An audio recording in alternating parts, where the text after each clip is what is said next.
네, 안녕하십니까. 전천후 사나입니다. 오늘은 지랄 맞은 부동산 중개판 구조에 대해서 말씀드릴게요. 아마 전 영상을 보셨던 분들이라면 이 부동산 중개가 열심히 해도 한 건 하기가 힘든 이유가 네이버 위치 기반 이것 때문, 그다음에 블로그 광고를 하더라도 SNS에서 다 보고 찾아갈 수가 있다는 겁니다. 지금 이런 중개판 구조가 되어 있기 때문에 내가 매물을 아무리 열심히 확보를 한다 하더라도, 내가 광고를 아무리 열심히 한다 하더라도 다 먹을 수가 없어요. 그러니까 열심히 해도 먹을 수 없는 그런 구조가 되어버렸습니다. 그게 지금 현실이에요, 사실은.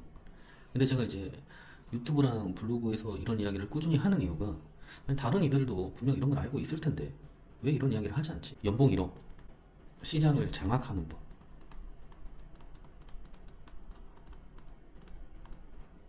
이런 게 나오기가 힘든 이유입니다. 이런 구조 때문에. 아무리 개인들이 열심히 날고 뛴다고 할지라도 이런 구조 앞에서는 어쩔 수 없는 개인입니다. 여기서 한두 개 더 쓰는 거예요.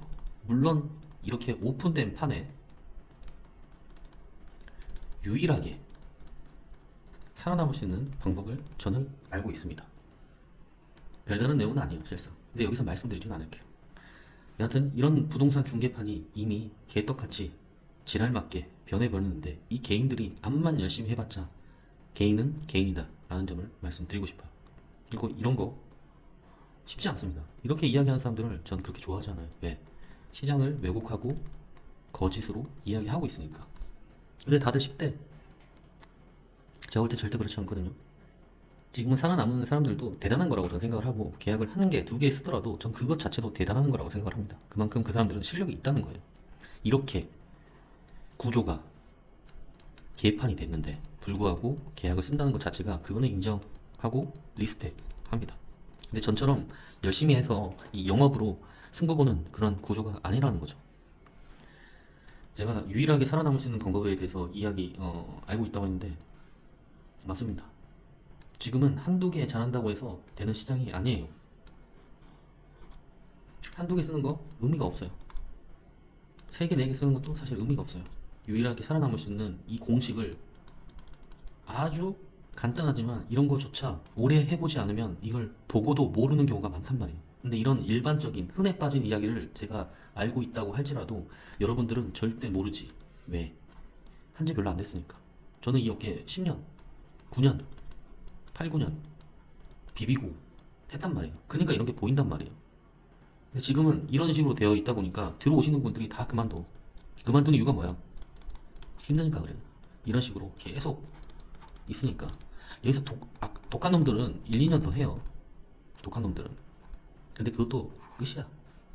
유일하게 살아남을 수 있는 이 방법을 모르면, 이걸 한다 할지라도 자기가 아무리 광고를 많이 하더라도, 계약을 한두 개 더 쓰더라도 결국엔 안 돼. 제가 볼 땐 그렇습니다.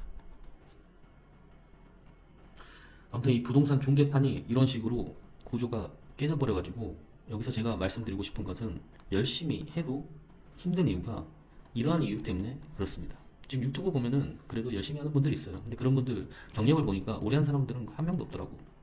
보통 한 1, 2년 차 되더라고요. 이때는 뭔가 안 돼도 이러한 부조리함을 느껴보지 못해. 왜냐면 저는 전부터 어떠한 것들이 해왔는지 쭉 해왔잖아요, 저는. 그래서 이러한 것들이 보이는데, 뭐 그런 것들을 뭐 굳이 몰랐다 하더라도 이러한 구조가 얼마나 부조리한지를 잘 깨닫지 못하다는 점에 있습니다. 그래서 안 되는 거예요. 그래서 부동산 중개업이 살아남기가 굉장히 힘들어진다는 것입니다.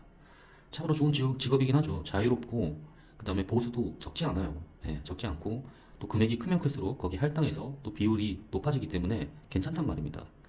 근데 정말 큰 물건을 예를 들어 판다고 했을 때 엄청난 노력이 많이 들어가야 된단 말이에요. 말 한마디에 1억, 2억이 뭐야, 몇십억이 왔다 거리는 그런 상황에서, 이렇게 부동산 구조, 그러니까 정보가 모든 게 오픈이 되어 있는 그런 상황에서 이거를 컨트롤하기가 굉장히 힘들어요. 설령 내가 그거를 6개월 동안 작업을 해가지고 금액을 맞춰놨다 합시다. 그래서 광고를 올렸는데 다른 이가 쑥딱 가져갈 수도 있다는 거예요. 그게 참 지랄 맞은 거예요. 원투룸 작은 거 가지고 이야기하는 게 아니에요, 여러분.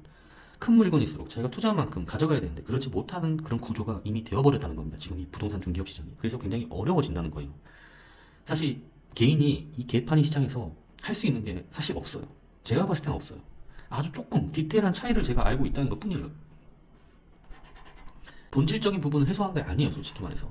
그나마를 갖고 있는 거예요, 사실. 지금은 제로섬이 아니라 모두가 제로입니다. 결국 다 죽게 돼 있어요. 결국엔 90%는 죽게 돼 있어요. 다른 사람들이 또 채워지는 거예요. 1년, 2년, 폐업. 당연한 거예요. 당연한 거. 광고도 잘해야 되고요. 물건도 확보해야 되고, 이러한 부조리함에서 손님들을 안내해야 되고요. 또 그 안에서 내 수수료도 챙겨야 되고요. 은근히 부동산이 할 게 많습니다. 막연하게 물건을 사무실에 접수받고 광고 올리고 계약서 써주고가 아니에요. 깊게 들어가면 보면은 할 게 정말로 많습니다. 이게 뭐라고? 재밌긴 재밌는 판이긴 합니다. 근데 개떡 같은 판이고 개인이 할 수 있는 게 많이 없는 그런 시장이 되어버렸다는 게 오늘의 주제입니다. 여기까지 하겠습니다.